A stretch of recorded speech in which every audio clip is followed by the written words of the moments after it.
हर हर शंभु। तो भाई भौणी मैंने केमिति अछंदी?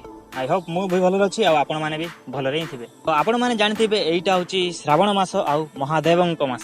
तो यही मसरे समस्ते बोलबम जानती। तो आपण मैंने जब जानी बोलबम कौन पाई जानती आउ आ पछरे कौन रही कहानी आदि जानी ना चलतु जाना गोटे छोट स्टोरी मध्यम। श्रावण यात्रा आरंभ होबार कारण देवता और असुर मानक द्वारा करा जायथिबा समुद्र मंथन जोगु श्रावण मास अमावास्या दिन समुद्ररु विष और अमृत बाहर थिला। देवता मानक अनुरोध क्रमे महादेव सही विष पान करथिले।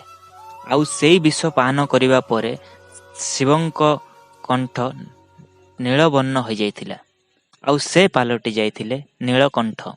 तो सही विषपान जंत्रणा को कमेवा पाई समस्त देवतागण शिवंक मुंडरे पानी ढालिथिले।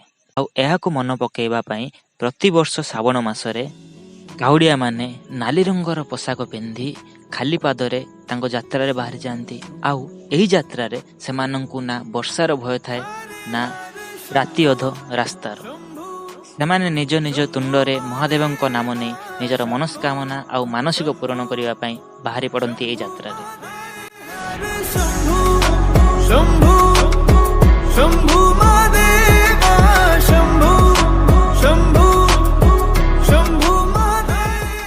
निजर दूरता देखी किए शनिवार बाहरे तो किए रविवार बाहरी जाती।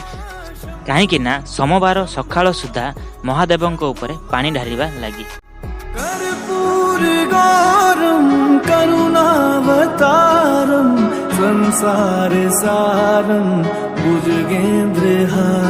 तो महादेवंक ऊपर पानी ढालिबा पाई किए नदीरु पानी उठाए तो किए समुद्ररु पानी उठाए।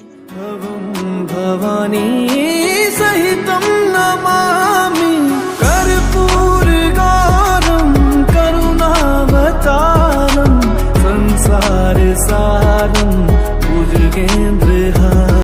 काउडिया माने जेतबळे नदी बा समुद्र हुड़ारे पहुंचती पहुंचला परे काउडिया माने समुद्र बा नदी भितर को जाई बाली आनती। आउ गोटे शिवंकर लिंग स्थापना करती। आउ सेठी नाना प्रकार पूजा करती। तापरे सेमानंकर यात्रा स्टार्ट करती।